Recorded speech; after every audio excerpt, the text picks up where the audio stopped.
Hi, നമസ്കാരം. ഞാൻ അരുൺ കാലിക്കറ്റ്. ഞാനിപ്പോൾ നിങ്ങളുടെ മുന്നിലേക്ക് വന്നത് നമ്മുടെ വയനാടിനെക്കുറിച്ച് പറയാനാണ്. ഈ രാജ്യം കണ്ട ഏറ്റവും വലിയ ദുരിതമാണ് നമ്മൾ അനുഭവിക്കുന്നത്. ഈ സമയത്ത് ഒരുമയോടെ, ഒരു മനസ്സോടെ, ഒരു ഹൃദയത്തോടെ നമ്മളെല്ലാവരും ഒറ്റക്കെട്ടായി നിൽക്കേണ്ട സാഹചര്യമാണ്. ഈ സമയത്ത് ജാതിയും മതവും രാഷ്ട്രീയവും പറയുന്നവരെ മാറ്റി നിർത്തുക. കാരണം ഇത് നമ്മുടെ അതിജീവനത്തിൻ്റെ കാലമാണ്. ഈ അതിജീവനം കൊണ്ട് നമുക്ക് നേടാൻ പലതുമുണ്ട്. പക്ഷേ നിങ്ങളീ കാണിക്കുന്ന തെമ്മാടിത്തരമുണ്ടല്ലോ, അതൊരിക്കലും അംഗീകരിക്കാൻ പറ്റില്ല. പ്രിയപ്പെട്ടവരെ, മനസ്സുലയ്ക്കുന്ന കാഴ്ചകളാണ് നാളിതുവരെയായിട്ട് കണ്ടുകൊണ്ടിരിക്കുന്നത്. അതിനിടയിൽ ഹൃദയം തകരുന്ന ചില മെസ്സേജുകൾ കണ്ടു.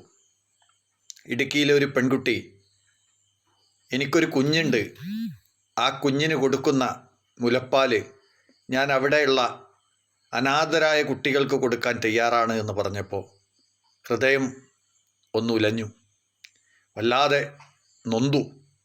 അതേപോലെ തന്നെ മറ്റൊരു പെൺകുട്ടിയും ഇതേ ഭാഷയിൽ തന്നെ സംസാരിച്ചപ്പോൾ എന്തോ നമ്മുടെ കേരളത്തിൻ്റെ ആ ഒരു മനുഷ്യത്വം നഷ്ടപ്പെട്ടിട്ടില്ല എന്നുള്ള ബോധം വന്നു. പക്ഷേ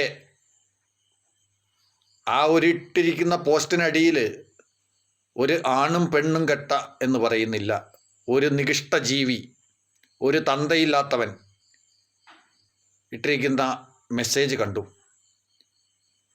എന്താണ് ആ മെസ്സേജ്? ജേഴ്സി പശുവാണോ ഇത്രയും പാല് കറക്കാൻ?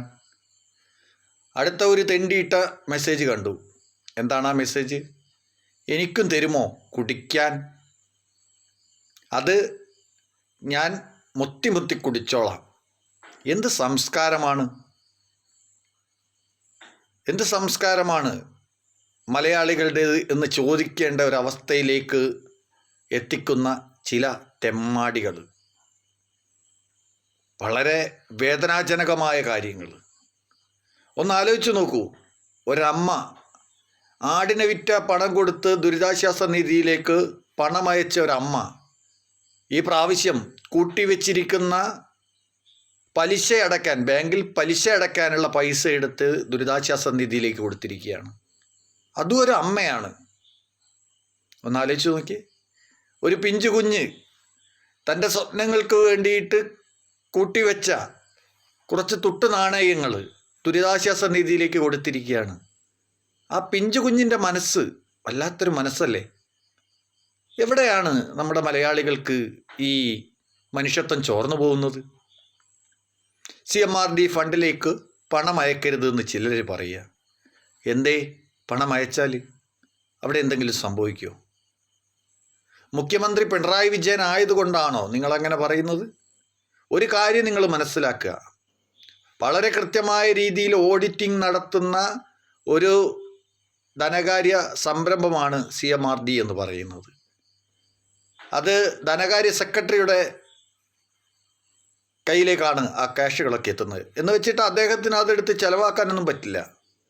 എന്തിനേറെ പറയുന്നു, നമ്മുടെ മുഖ്യമന്ത്രിക്ക് പോലും അതെടുത്ത് ചിലവാക്കാനാവില്ല. അത് കൃത്യമായ ഓഡിറ്റിംഗ് നടക്കുന്നുണ്ട്. അത് നമ്മൾ മനസ്സിലാക്കണം. യാഥാർത്ഥ്യങ്ങളെ നമ്മൾ മനസ്സിലാക്കണം. പ്രിയപ്പെട്ടവരെ, ഇന്ന് വളരെ സന്തോഷം തോന്നി.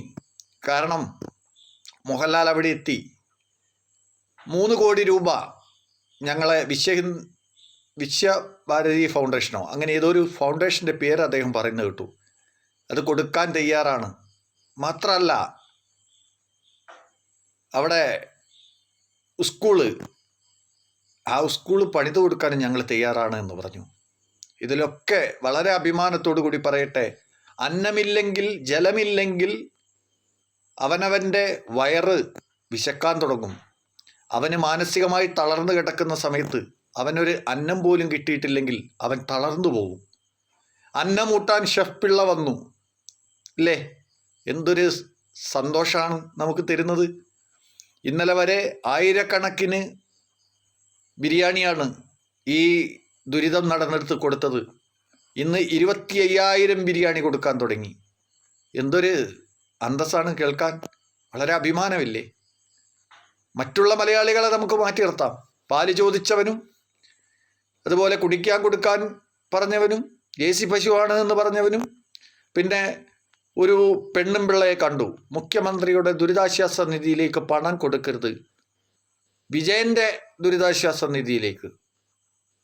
ആ പെണ്ണും പിള്ളയോട് എനിക്ക് പറയാനുള്ളത്, പ്രളയവും ദുരിതവും ഒക്കെ വരുമ്പോൾ ഒരുപക്ഷെ നിനക്ക് താങ്ങും തണലുമാവുക CMRD ഫണ്ട് തന്നെയായിരിക്കാം.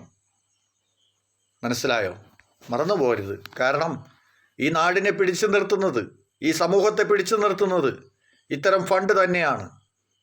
ദുരിതാശ്വാസ ഫണ്ട് എന്ന് പറയുന്നത് അത് ഒരു ആൾക്ക് ക്രയവിക്രയം നടത്താൻ അവകാശമില്ലാത്തൊരു സംഗതിയാണ്. നമുക്കറിയാം 96% ഫണ്ടും വിനിയോഗിച്ച് കഴിഞ്ഞു ഈ വയനാട് ജില്ലയിലേക്ക് എന്നുള്ളതാണ് നമ്മൾ മനസ്സിലാക്കേണ്ടത്. നമുക്കൊരു മുഖ്യമന്ത്രി ഉണ്ട് എന്ന് അഭിമാനത്തോടു കൂടി പറയാം.